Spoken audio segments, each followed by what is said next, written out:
Video like जरूर कर लीजिए और ऐसे वीडियो लगातार फ्री में पाने के लिए चैनल को तुरंत सब्सक्राइब कर लीजिए और बेल आइकन को जरूर टैप कर लीजिए ताकि आगे भी सारे वीडियो आपको मिलते रहे। यूट्यूब में फॉलो करते हैं तो प्लीज ये वाला फ्री टेलीग्राम चैनल जरूर ज्वाइन कर लीजिएगा। सारे नोटिफिकेशन सारे अपडेट यहीं पे आते हैं, ध्यान रखिए।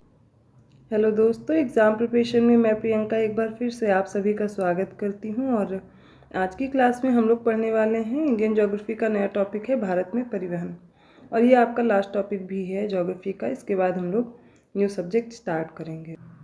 इस चैनल पर मैं आपको सारे सब्जेक्ट्स एक एक करके पढ़ा रही हूँ। एक सामान्य सी जानकारी के साथ मैं एक एक सब्जेक्ट लेकर के चल रही हूँ। लेकिन अगर आप किसी भी कॉम्पिटिटिव एग्ज़ाम की कम समय में बेहतर ढंग से तैयारी करना चाहते हैं तो आप स्टडी फॉर सिविल सर्विसेज का पेड कोर्स ज्वाइन कर सकते हैं, जिसमें आपको फुल स्टडी मटेरियल प्रोवाइड किया जाएगा। सेक्शनल टेस्ट हैं, फुल लेंथ टेस्ट मिलेंगे जो कि टेस्ट सीरीज़ आपको प्रोवाइड की जा रही है। पेड क्विज भी अवेलेबल है और आपको PDF नोट्स प्रोवाइड करा दिए जाएंगे। आपको नोट्स दिए जाएंगे, आप उन्हें प्रिंट करा सकते हैं। इसके साथ आपके कोर्स में अब आप अगर फुल कोर्स ज्वाइन करते हैं तो रिकॉर्डेड क्लासेस भी दी जाएंगी। तो ये हो गई आपके कोर्स से रिलेटेड जानकारी। चलिए आज का टॉपिक स्टार्ट करते हैं। तो भारत में परिवहन को समझने के लिए सबसे पहले समझिए परिवहन क्या है। तो परिवहन का एक सामान्य सा अर्थ है एक स्थान से दूसरे स्थान तक जाना। अब उसके लिए जो भी साधन यूज़ किए जा रहे हैं उनको एक एक करके देखेंगे।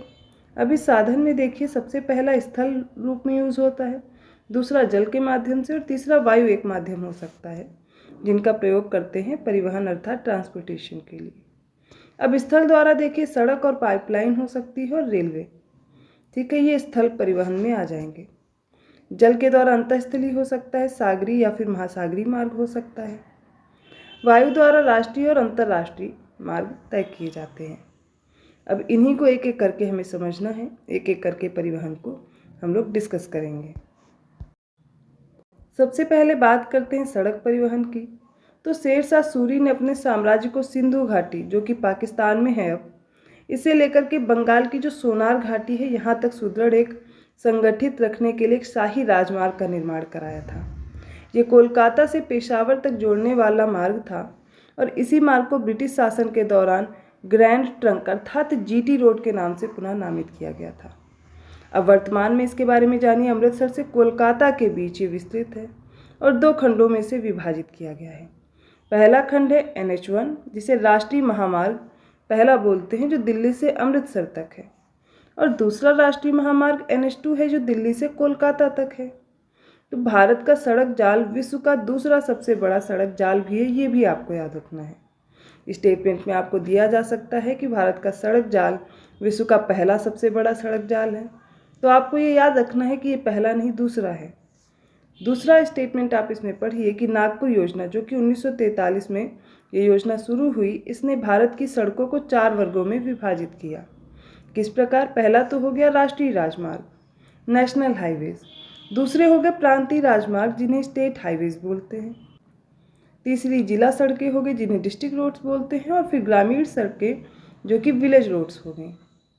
आगे देखिए, स्वर्णिम चतुर्भुज कॉरिडोर के बारे में पूछा जाता है। तो ये स्वर्णिम चतुर्भुज 4 महानगरों जैसे कि दिल्ली, मुंबई, कोलकाता और चेन्नई, इनको जोड़ने की वजह से एक चतुर्भुज बन जाता है। और स्वर्णिम चतुर्भुज भारत का सबसे लंबा राजमार्ग नेटवर्क है, जिसकी आप कुल लंबाई देखेंगे तो 5846 किलोमीटर है, और यह दुनिया के सबसे लंबे राजमार्गों की सूची में 5वें स्थान पर है। पूर्व प्रधानमंत्री अटल बिहारी वाजपेयी का ड्रीम प्रोजेक्ट भी है और जिसकी इन्होंने नींव रखी 1999 में। अब इस स्वर्णिम चतुर्भुज कॉरिडोर की अगर बात करें तो दिल्ली से मुंबई तक इसकी लंबाई 1419 किलोमीटर है। मुंबई से चेन्नई के बीच इसकी लंबाई 1290 किलोमीटर है। कोलकाता से चेन्नई के बीच 1684 किलोमीटर और दिल्ली से कोलकाता के बीच 1453 किलोमीटर। ये हो गई स्वर्णिम चतुर्भुज कॉरिडोर। अब डिस्कस करते हैं उत्तर दक्षिण तथा पूर्व पश्चिम गलियारा, नॉर्थ साउथ कॉरिडोर के बारे में। इसका उद्देश्य क्या है? इसको जम्मू कश्मीर से जो श्रीनगर है, जम्मू कश्मीर का श्रीनगर, इससे लेकर के तमिलनाडु का कन्याकुमारी अर्थात नॉर्थ से लेकर के साउथ तक के रास्ते को कनेक्ट करना है। इसमें एक मार्ग को क्रिएट करना है। तो एक बार देखिए, जम्मू व कश्मीर के श्रीनगर से तमिलनाडु के कन्याकुमारी अर्थात जो कोच्चि सेलम पर्वत स्कंध सहित क्षेत्र है उसको भी ले लिया गया है। इसको 4016 किलोमीटर लंबे मार्ग द्वारा जोड़ना है। पूर्व एवं पश्चिम गलियारे का उद्देश्य क्या है? असम में सिलचर से गुजरात में पोरबंदर को 3640 किलोमीटर लंबे मार्ग द्वारा जोड़ना है।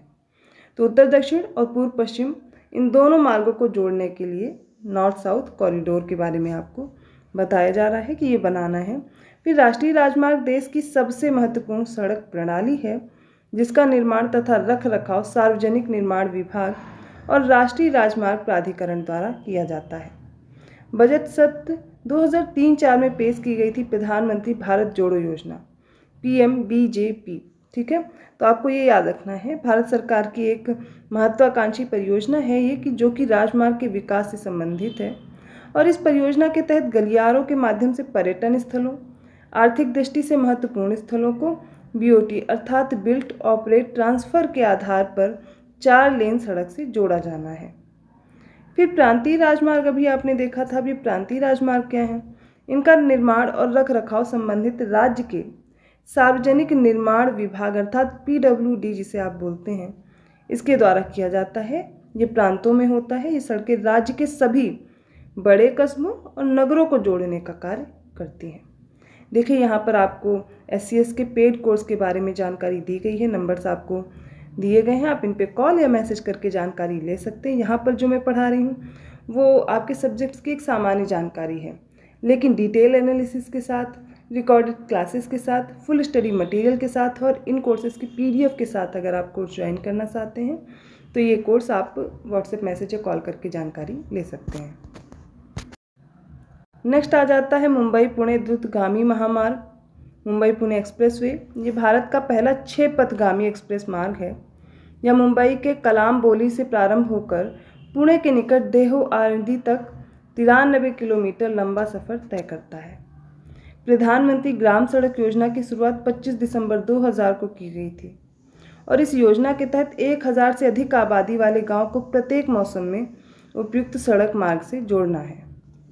प्रधानमंत्री ग्राम सड़क योजना, कई बार इसकी डेट पूछी जाती है, इन योजनाओं को मैच करने के लिए दिया जाता है, इसलिए डेट भी याद रखें।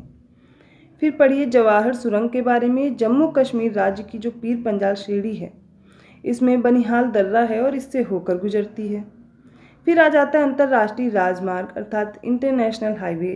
ये एशिया और प्रशांत के आर्थिक और सामाजिक आयोग ESCP इसके समझौते के तहत पड़ोसी देशों को जोड़ने वाले देश के कुछ राजमार्गों को अंतर्राष्ट्रीय राजमार्ग घोषित किया गया है, जैसे लाहौर अमृतसर दिल्ली, ढाका से कोलकाता, बरही से काठमांडू इत्यादि।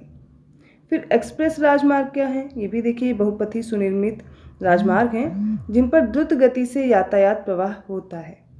मुंबई में पश्चिमी और पूर्वी राजमार्ग, कोलकाता दमदम हवाई अड्डा राजमार्ग, सुकिंडा पारादीप बंदरगाह राजमार्ग, ये सारे एक्सप्रेस राजमार्ग में आते हैं।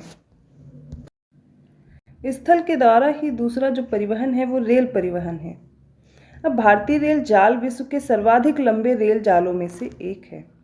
यह माल और यात्री परिवहन को सुगम बनाने के साथ साथ आर्थिक वृद्धि में भी योगदान देता है।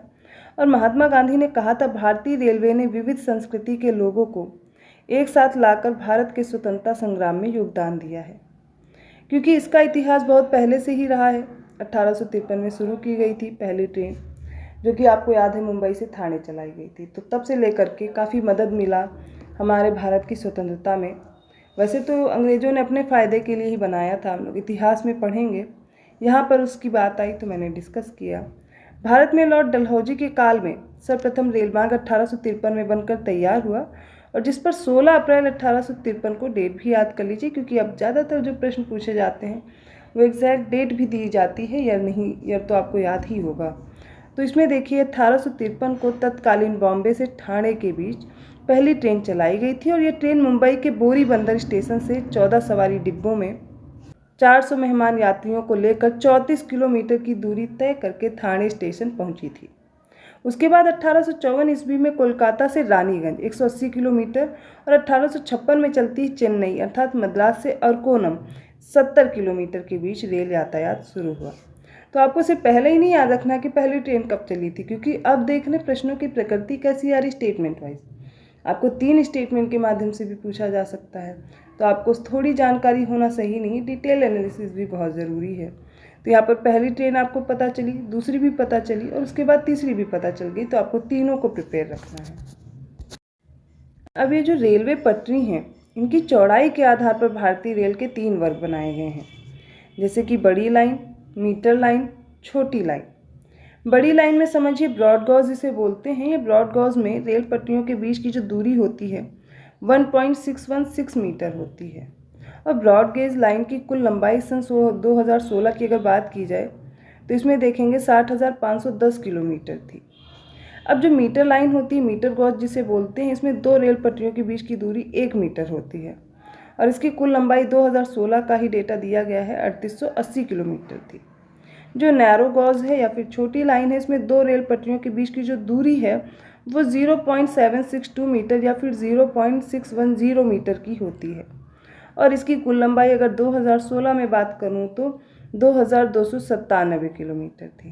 ठीक है, ये प्राय पर्वतीय क्षेत्रों तक सीमित है जो आपने नैरो गॉज पढ़ा। ठीक है,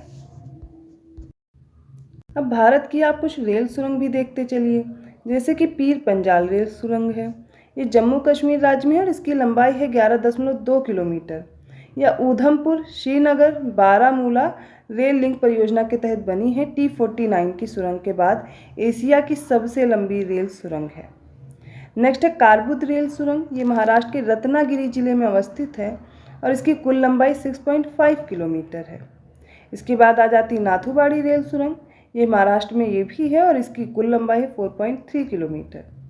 बरदेवादी रेल सुरंग ये भी महाराष्ट्र में है। अब सारी आप महाराष्ट्र में ही पढ़ रहे हैं। इसकी लंबाई 4 किलोमीटर।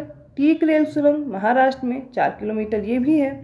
और जो सवारदे रेल सुरंग है ये महाराष्ट्र में स्थित है, उसकी कुल लंबाई कितनी है 3.4 किलोमीटर। भारत में 1871 तक आप देखेंगे कोलकाता, मुंबई और चेन्नई की प्रेसिडेंसी को रेल नगर से जोड़ दिया गया था। और भारत में रेल मार्गों की सबसे अधिक लंबाई कहाँ पर है, ये उत्तर प्रदेश में है। ये उत्तर प्रदेश जीके का भी प्रश्न बन सकता है, इसलिए इसको याद करेंगे। भारत में समतल स्थलाकृति, मंद ढाल, उच्च कृषि उत्पादकता और उच्च जनसंख्या घनत्व के कारण गंगा के मैदानी क्षेत्र में रेल प्रतिपथ का सर्वाधिक संकेंद्रण देखा जा सकता है।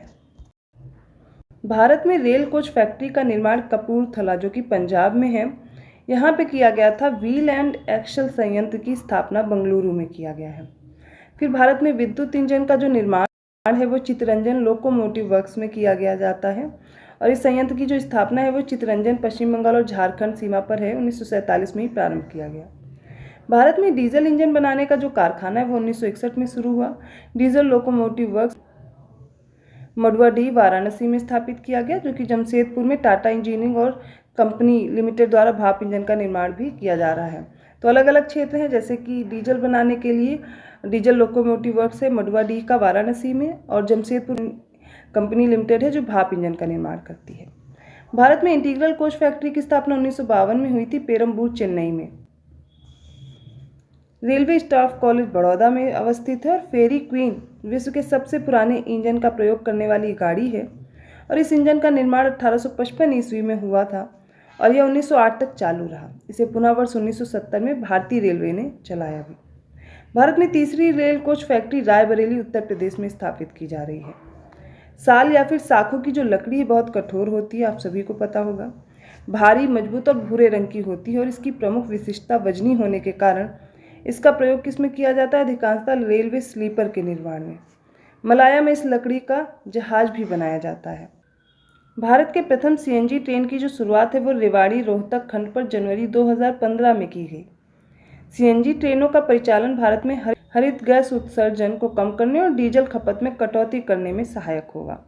फिर कोंकण रेलवे के बारे में जान लीजिए। 1998 में कोंकण रेलवे का निर्माण भारतीय रेल की एक महत्वपूर्ण उपलब्धि रही है और ये 707 किलोमीटर लंबा रेल मार्ग है। 760 किलोमीटर महाराष्ट्र में रोहा को कर्नाटक के मंगलौर से जोड़ता है और इसे अभियांत्रिकी का एक अनूठा चमत्कार माना जाता है।